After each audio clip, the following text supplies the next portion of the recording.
हाँ जी बच्चों, पूछ रहा है कि ये कथन सही है कि गलत है।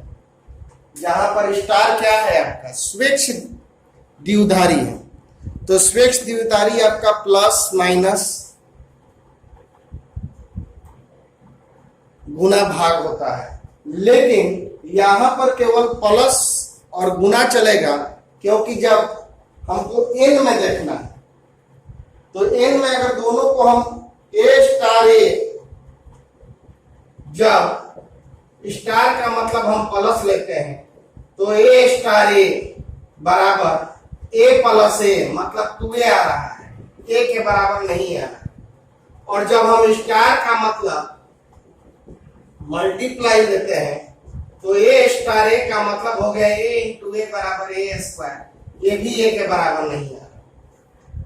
और प्लस भाग और माइनस नहीं ले सकते हैं, तब वो एन में नहीं रहेगा, क्योंकि ए माइनस ए 0 हो गया, वो एन में हो ही नहीं सकता है। और ए अब आपका ए स्टार ए जो है तो माइनस में नहीं हो सकता है, और स्टार जब प्लस ले रहा है तब वैल्यू 2a आ रहा है, ए के बराबर नहीं आ रहा है। अगर इंटू ले रहे हैं तो ए स्क्वायर आ रहा है, ए के बराबर नहीं आ रहा है। और अगर आप भाग भी लोगे तो ए के बराबर नहीं होगा। अतः दिया गया कथन असत्य है। पूछ रहा है कि ए स्टार ए बराबर ए हो सकता है जब ए का वैल्यू कोई भी नेचुरल नंबर रहे। जहां स्टार क्या है स्वेच्छ द्विधारी है, अपनी इच्छा से, तो अपनी इच्छा से जब प्लस ले रहे हैं तब भी नहीं आ रहा है, गुना ले रहे हैं तब भी नहीं आ रहा है। इसका मतलब कि ये कथन जो है गलत है। ये 12 का फर्स्ट क्वेश्चन, ये क्वेश्चन हम होमवर्क दिए थे, कुछ बच्चों ने मैसेज किया कि सर ये सवाल हमसे नहीं बना है, इसलिए मैं बताया जा रहा।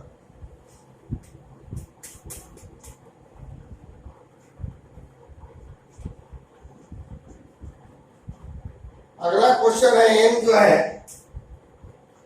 क्रम विनियम है।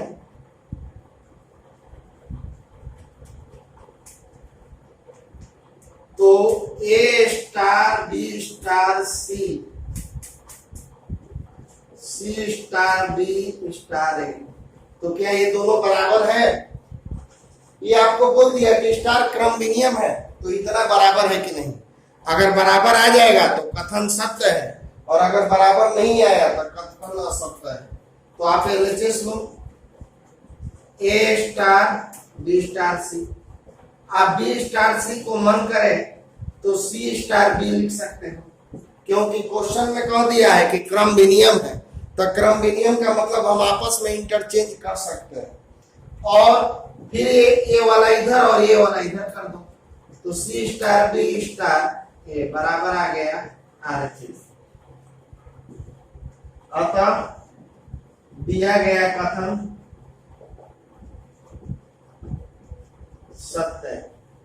फिर से समझो, ए star B star c, B star c को हम लोग सी स्टार बी आपस में इंटरचेंज कर सकते हैं, क्योंकि क्रम विनियम है। और फिर इसको इधर लिख दिया और ये इधर चला गया, तो देखो ये आरएचएस के बराबर आ गया। इसका मतलब कि ये कथन जो है सत्य है। आज अब मिसलेनियस देखिए,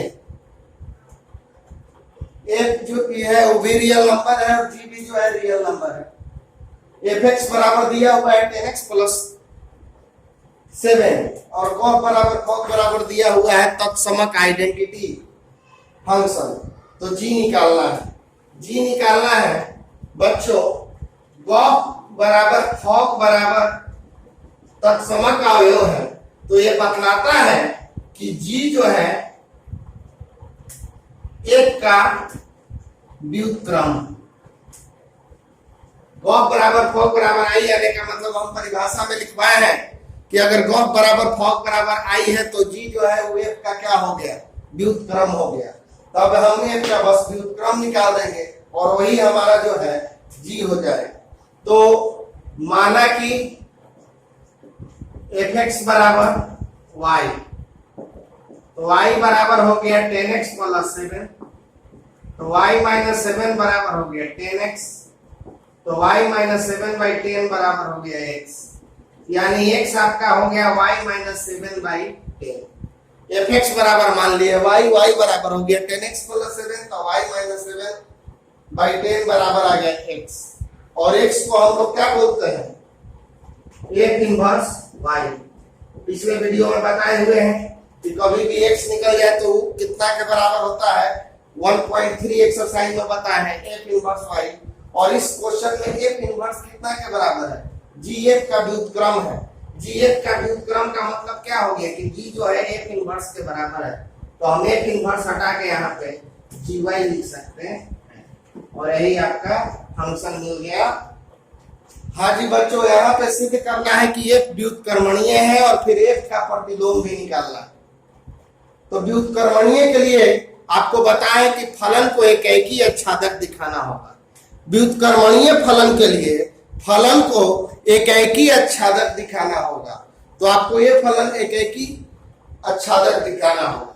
तो जब n विषम है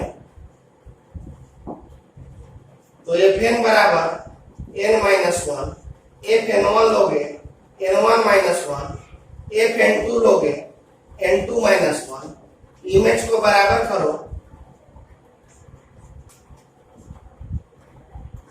n1-1 बराबर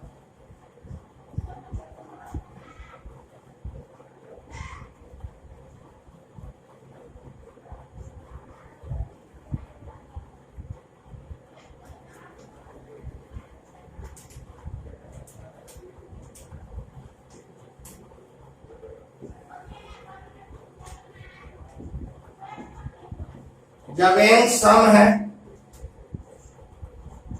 तो fn बराबर n+1, fn1 लोगे तो n1+1, fn2 लोगे तो n2+1,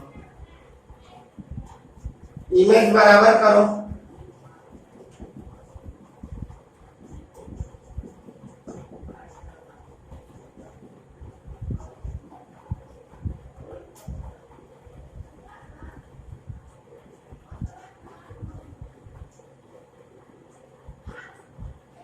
n1 बराबर n2 इसमें भी आ गया, n1 बराबर n2 इसमें आ गया। सम है तब वो एकैकी है और विषम है तब वो एकैकी। अब आच्छादक दिखाइए।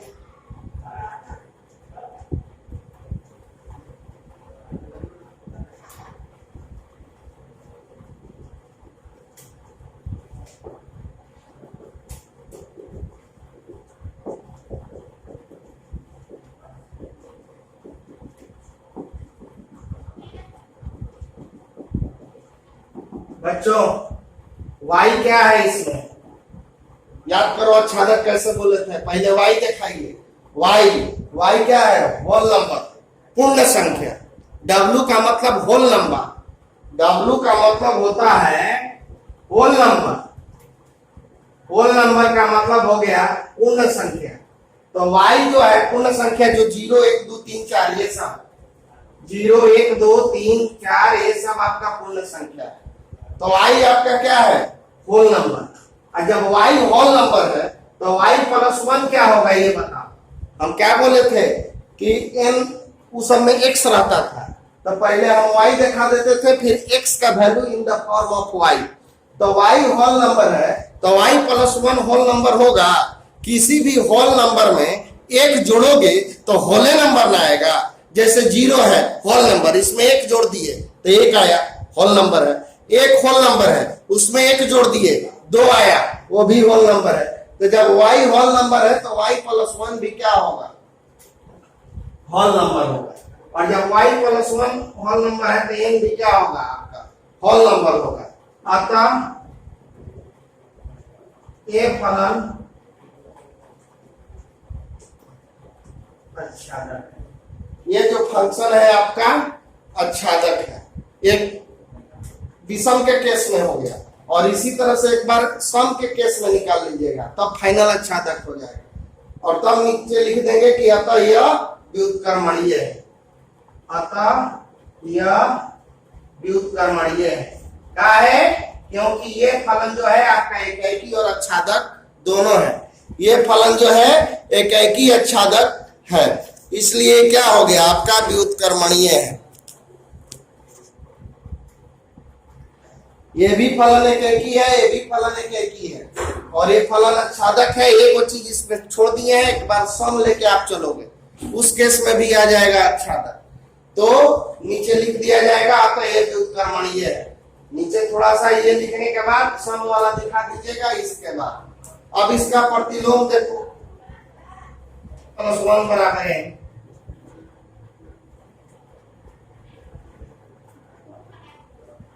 n बराबर y +1, तो n को हम लोग बोलेंगे f इनवर्स y।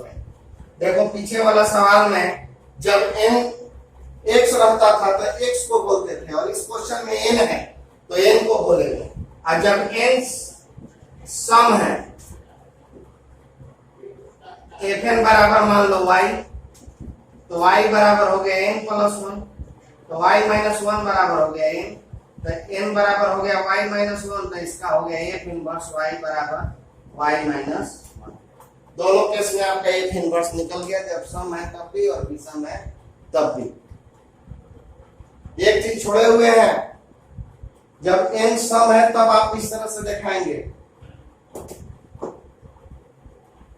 हाँ जी, f जो है रियल नंबर है, तो fx बराबर दिया हुआ है x² - 3x + 2, तो f(x) का वैल्यू निकालना है। f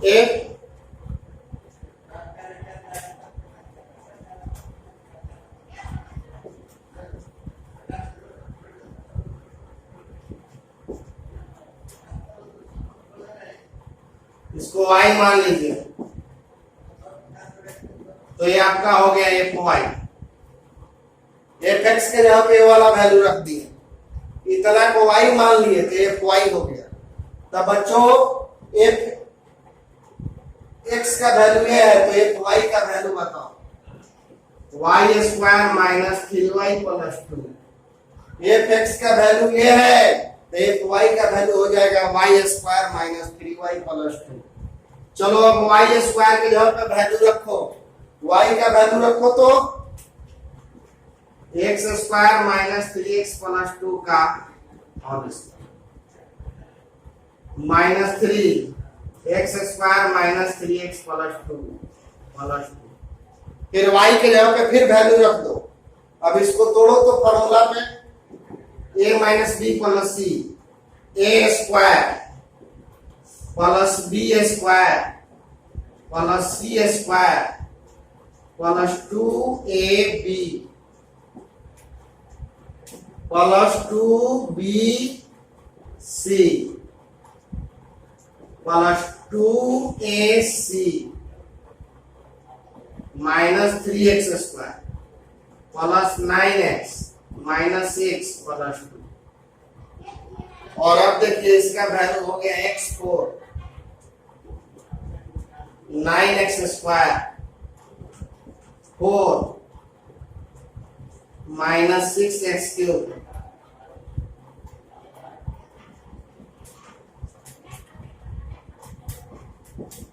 4x²।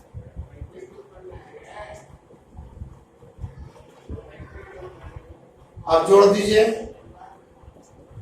x पे पावर 4 वाला एक ही ठो है, -6x³ वाला एक ही ठो, 9x², 4x², 13x² में से 3 घटा दो, 10x², और -12x + 9x -3x, और ये दोनों कैंसिल, और यही आपका हो गया आंसर। यही आपका हो गया आंसर। फिर से देख लो, fx के जगह पे वाला वैल्यू, बहुत इंपॉर्टेंट क्वेश्चन है ये। अब इतना को मान लिए y, तो fy का वैल्यू, fx का x² - 3x + 2, तो fy का y² - 3y + 2। अब y के जगह पे वाला वैल्यू रख दो, स्क्वायर कर दो, y के जगह पे फिर वैल्यू रखो f2, a - b + c का a² b² c² + 2ab + 2bc + 2ac, और ये -3 से एवरी एलिमेंट को +2 और जोड़ घटाव कर दिए, और यही हमारा हो गया आंसर।